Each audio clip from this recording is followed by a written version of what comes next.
Hey everybody, welcome back to the channel. It's Kevin Keith. I want to start out by doing something I haven't really done before. Hopefully it works. We'll see. I've been getting a lot of questions by a number of musicians, a number of non-musicians, and that question is, YouTube, does it really help musicians in 2026? And I think the answer to that, I have to kind of go back into the days before YouTube. I was around in the days before YouTube, so I remember very well what that was. Before YouTube, there were really three ways that you had discovery as a musician. You could go to college and be a music student.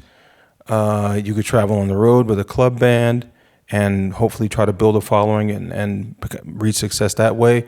Or you could move to Los Angeles. I have done all three. Okay, college. When I first got out of high school, I should mention I come from a kind of a small city. I grew up in Tucson, Arizona. There was not much of a music industry in Tucson at the time I grew up. That still hasn't really changed. There's not a lot going on there. A lot of talented people, but it's a small market, so there are limitations. So I went to college. I learned how to play music through classical methods. I started studying when I was 9, and I started studying bass violin, orchestral instrument.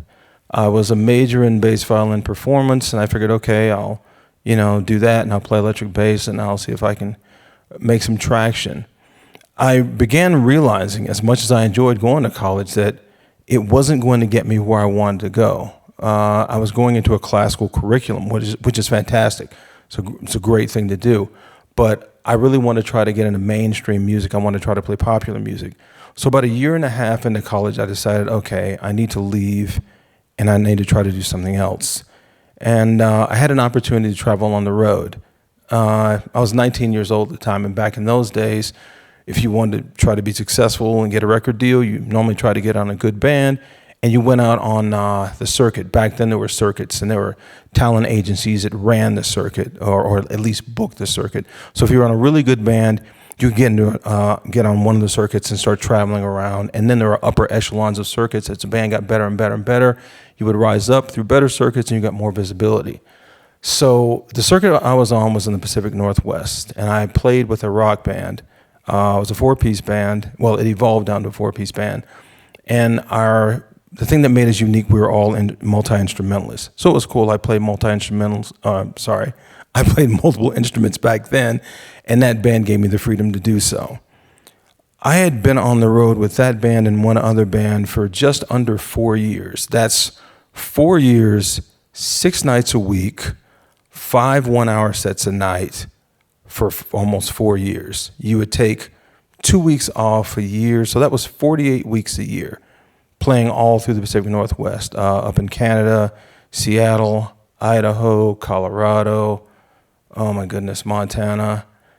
That really started to look like it was turning into something. The band started to rise higher and higher and higher up.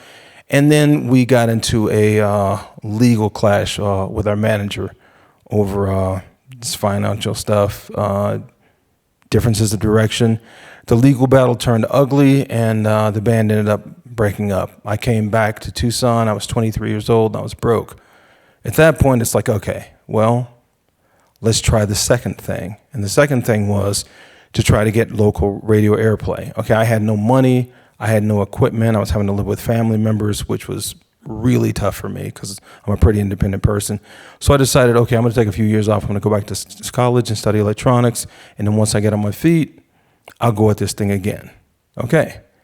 Some years passed, and I finally got to the point where I was on my feet, a little wobbly, but on my feet nevertheless. And I lived in this tiny little 1-bedroom duplex in a lower income area of Tucson. I took the bedroom and I converted it into a recording studio, and I had a couch when you first walked in the living room, and that's where I slept. So all my friends that came over were like, oh, wow, cool studio. Where do you sleep? I sleep on the couch. There's a handful of my friends watching this. They probably remember those days. At any rate, I decided, okay, I'm going to write some music, and I'm going to see if I can get it played on the radio. So I wanted the music to be judged by the music itself. I didn't want anyone to say, oh, I know Kevin. Yeah, it's cool.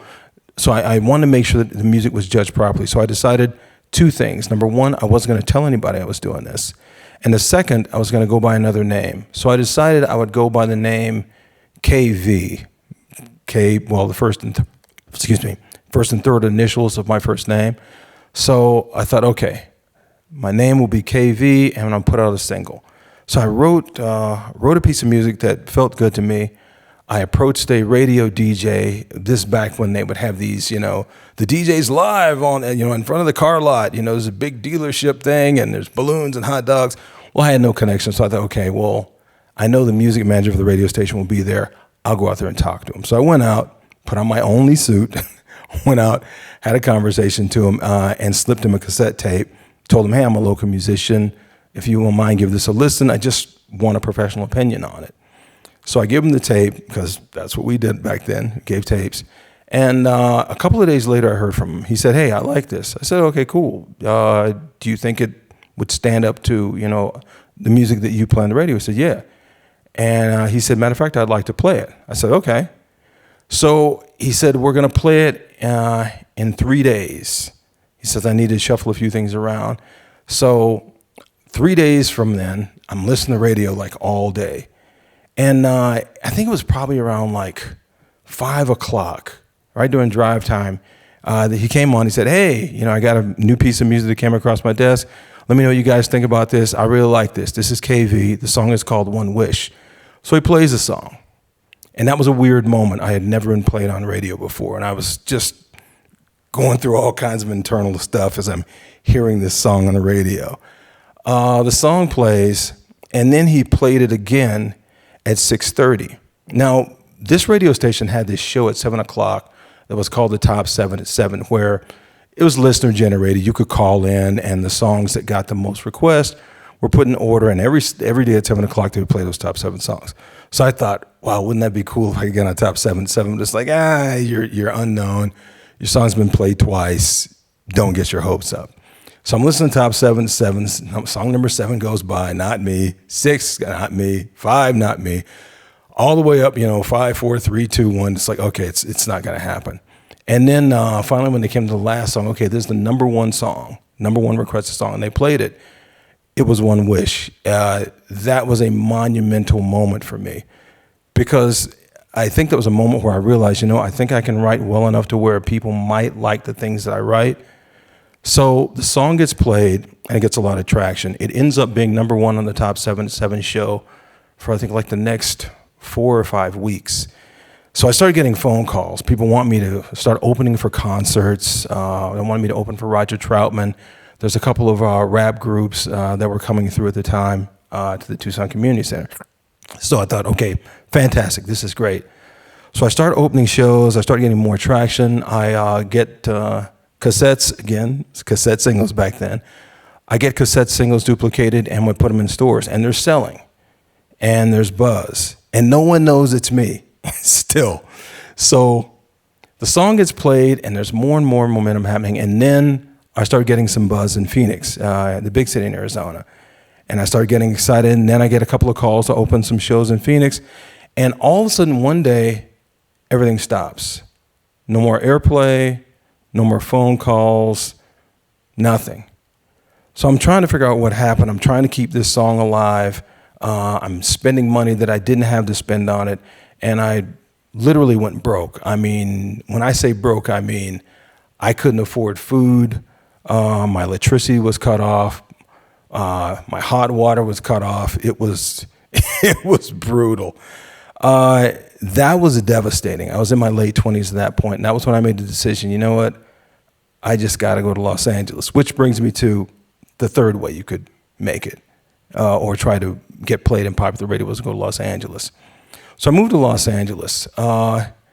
Interesting thing is, about after 2 years in Los Angeles, at that point I'm doing technical work behind the scenes, and I run into one of the radio guys from Arizona from years before that had played One Wish. And we just started talking. I said, yeah, I don't know what happened with One Wish. I mean, I guess it ran its course, it was doing well, and then it stopped. And he said, yeah, there's a little story about that. I'm like, oh? He says, yeah, we got our hands slapped. I mean, your hands slapped. He said, yeah, the labels came, And they said, wait a minute. We wine and dine you guys. We get you, we take care of you. We give you catalogs of major label music. And this is how you thank us. You give local KV all this airplay. So they said they had to shut it down. That was the first time in my life I had really been hit by the idea of gatekeepers. And I began realizing the music industry is very controlled. No one gets in by chance. And there might be someone that gets in, but it's kind of like winning the lottery. Every week there's a lottery. Every week or so someone wins, but it's never you, it's never me, it's never anyone you know. So that being said, I couldn't bank on it. All right. So I figured, all right, I'm in LA. I'll keep doing that. I'll keep making that move.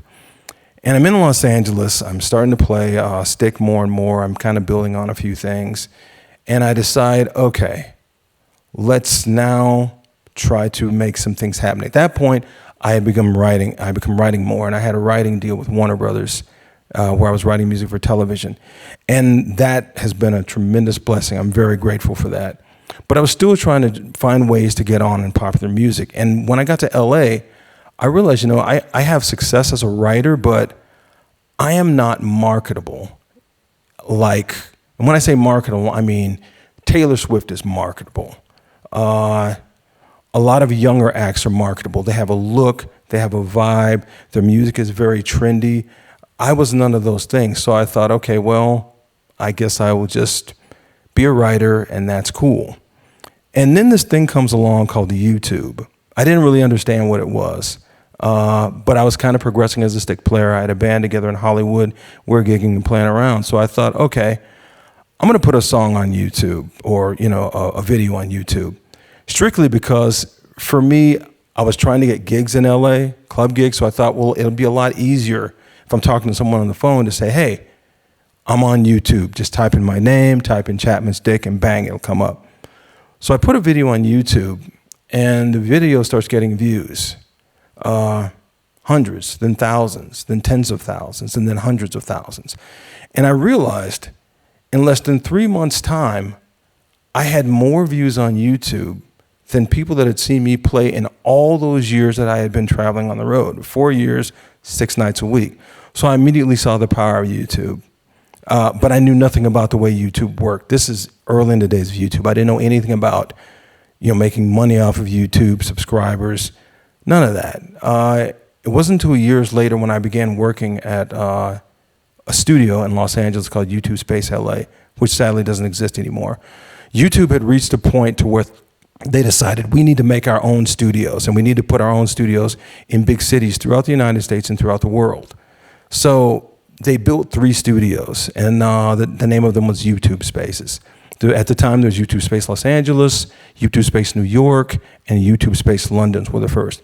LA was the flagship because LA is the biggest YouTube community in the world, and I was the lead audio engineer there. It was an unbelievable facility. Oh my goodness. 10 audio rooms, 3 big stages, a surround sound movie theater, recording studio. It was incredible. Sadly, it doesn't exist anymore. It got kind of mothballed during the pandemic, as so many things did, unfortunately. But through that experience at YouTube, I began meeting YouTubers, people that I had never heard of. I had been around in the show business environment for years, and all of a sudden I'm meeting people that had no money, no connections, no resources, but they had talent, they had small format cameras, and they had laptops, and they were putting videos on YouTube, and they were building followings. I realized at that point that, you don't really need to move to a big city to try to be successful on the platform anymore. And you don't have to be a mainstream pop image in order to be successful in music. So I made the decision, I'm going to try to be a YouTuber. I need to do a little bit of work. And that was when I decided I need to leave Los Angeles. I had a number of things going on in my life. But I thought in leaving Los Angeles, I'll be able to go someplace that's a smaller market, that moves a little bit slower, and I'll be able to focus more on just music and videos. So that brought me to Reno, Nevada, where I live now, where I absolutely love it here. Oh my God, it's a beautiful place. The people are wonderful. There's a really cool local music community. And at the time I moved to Reno was kind of, and is still in the process of rebuilding itself. So that was cool because I felt like, Reno and me were both reinventing ourselves. So I've begun putting more and more videos on YouTube and slowly carving out a direction. That being said, it now brings us back full circle to the original question. Is YouTube good for musicians in 2026? I say absolutely. In the last year, I've been viewed over 1 million times in over 50 different countries. I've had a number of people reach out to me, from fans to musicians to club owners, venue operators in different cities, different states, different countries in Europe, Japan. YouTube gave me something that nothing else did. First off, it removed all the gatekeepers. It put me in control. It allowed me to work directly between me and the audience. That's a big one. The next one is it gave me a global following. Okay, forget music. Let's just talk business. In business, in the ideal world, you want to have a global audience because that way, if your product isn't happening as well over here, it might be jumping off more over there.